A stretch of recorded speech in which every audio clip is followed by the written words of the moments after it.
गौरी के हाँ गौरी के लनमाए बाबा सुमिरनमा करी हो तोहार सुमिरनमा करी हो तोहार सुमिरनमा करी हो तोहार गौरी के हाँ गौरी के लनमाए बाबा सुमिरनमा करी हो तोहार सुमिरनमा करी हो तोहार।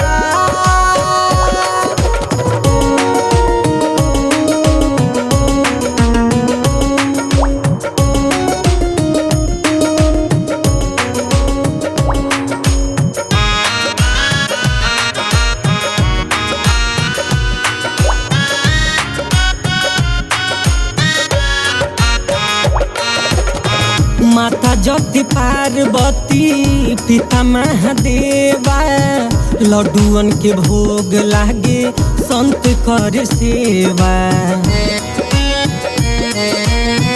माता जति पार्वती पिता महादेवा हाँ लड्डुअन के भोग लागे संत कर सेवा।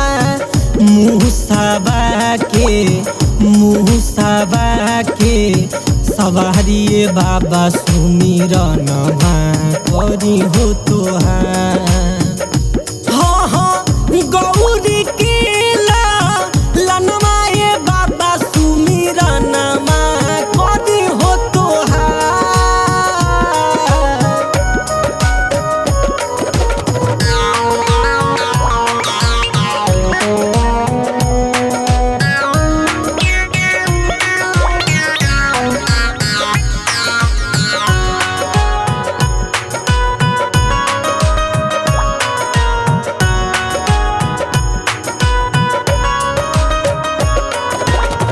परमोद सागर गावे रहुरे भजनिया चरण में लेली बाबा अपने सरनिया।